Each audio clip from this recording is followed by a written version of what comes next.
Good evening friends, मेरा नाम सी सुमित गर्ग है और अपने चैनल पे मैं आप सभी का स्वागत करता हूँ। मिनिस्ट्री ऑफ फाइनेंस ने एक नोटिफिकेशन इशू कर दी है और जो भी जैसा कि उन्होंने प्रॉमिस किया था कि मई एंड तक वो ITR फॉर्म रिलीज़ कर देंगे, तो यस 30 मई 2020 आज के दिन ये महीना ख़त्म होने से पहले मिनिस्ट्री ऑफ फाइनेंस ने जो इनकम टैक्स रिटर्न्स फॉर्म हैं वो एक नोटिफिकेशन के ज़रिए इशू कर दिए हैं। इसमें सभी इनकम टैक्स के फॉर्म जो 1, 2, 3, 4, 5, 6, 7 उन सभी को नोटिफाई किया जा चुका है।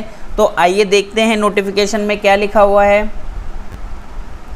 In exercise of the power conferred by section 139 read with section 295, यहाँ पर इनकम टैक्स के जो 12th अमेंडमेंट रूल्स है, 12th जो इनकम टैक्स रूल्स में ये 12वीं अमेंडमेंट है, तो यहाँ पर इसे 12th अमेंडमेंट कहा जाएगा। And they shall come into force with effect from the date of publication in the official gazette. यानी कि ऑफिशियल गैजेट में ये वैसे नोटिफिकेशन 29 मई की है, लेकिन ऑफिशियल गैजेट में 30 मई को पब्लिश हुई है, तो 30 मई से ये एप्लीकेबल हो जाती है। तो यहाँ पर क्या अमेंडमेंट की गई है? In the income tax rules 1962 in rule number 12 इन सब rule 1 in clause A in the proviso and item V the word or shall be inserted at the end and item 7th और 8th shall be omitted। तो यहाँ पर ये जो clause 1 है, ये clause 1 deal करता है ITR 1 फॉर्म से। तो ITR 1 किस किस के लिए एप्लीकेबल है ये क्लॉज 1 बताता है। यानी कि वो सभी पर्सन जो सैलरी से इनकम कमाते हैं, जिनकी एक हाउस प्रॉपर्टी है और जिनका अदर सोर्स की इनकम है एक्सेप्ट बैटिंग एंड गैम्बलिंग, तो उनके ऊपर ये क्लॉज 1 लगता है और वो उन्हें कौन सा फॉर्म भरना होता है? ITR 1। तो यहाँ पर अब इन्होंने क्या किया है, जो 5th और जो प्रोवाइज़ो है, प्रोवाइज़ो क्या प्रोवाइड करता है कि किस किस पर्सन को ITR 1 फॉर्म नहीं भरना है। यानी कि वो बेसिक कंडीशन सेटिस्फाइड कर रहे हैं, लेकिन फिर भी उन लोगों को ITR 1 नहीं भरना है। जैसे कि मैं आपको बताऊं, यदि किसी पर्सन की प्रॉपर्टी आउटसाइड इंडिया है तो उसे ITR 1 नहीं भरना है। ऐसे ही यहाँ पर 8 केसेस दिए हुए थे जिस केसेस में आपको ITR 1 नहीं भर सकते आप।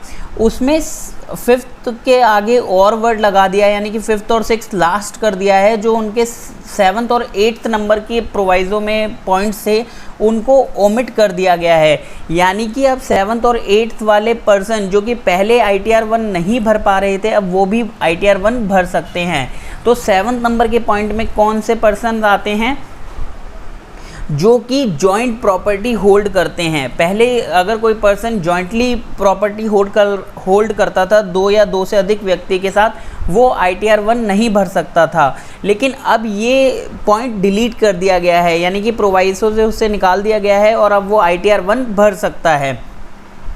सिमिलरली 8 नंबर का जो पॉइंट है वो कवर करता था कुछ स्पेशल कैटेगरीज ऑफ पर्सनस को, जिनकी जो इनकम है वो बेसिक जो एग्जेम्पशन लिमिट है उससे कम है, लेकिन उन्होंने कुछ ऐसी ट्रांजैक्शंस की हैं जिसकी वजह से उन्हें रिटर्न भरना कंपलसरी था अंडर सेक्शन 139। तो 139 ऐसे कुछ लोगों के बारे में बताता है, जैसे कि जिन्होंने अगर फॉरेन ट्रिप्स पे खर्चा किया हुआ है, तो उन लोगों को अगर फॉरेन ट्रिप्स पे 2 लाख रुपए से ज़्यादा का खर्चा किया है तो उन लोगों को रिटर्न भरना कंपलसरी था। अगर 1 करोड़ रुपए से ज़्यादा अगर उन्होंने करंट अकाउंट में जमा कराया है तो भी उन्हें रिटर्न भरना ज़रूरी था। तो ऐसे कुछ 4 कैटेगरी के पर्सन्स हैं जिन्हें रिटर्न भरना कंपलसरी था, तो उनको पहले एक्सक्लूड कर रखा था ITR 1 भरने से। यानी कि वो ITR 1 जो सहज रिटर्न है वो नहीं भर सकते थे। तो अब इस पॉइंट को भी हटा दिया गया है, यानी कि अब वो भी ITR 1 का फ़ायदा उठा सकते हैं और सिंपल 1 पेज रिटर्न भर के वो इनकम टैक्स रूल्स का पालन कर सकते हैं। इन क्लॉज CA, तो जो क्लॉज CA है ये डील करता है ITR 4 से। तो जो सुगम रिटर्न है ITR 4 सुगम रिटर्न कब कब भरी जाती है? अगर किसी की जो इनकम है वो 44 AD AE इन सेक्शंस में डील हो रही है, यानी कि जो प्रोविजनल बेसिस पर जिनकी इनकम की कंप्यूटेशन हो रही है।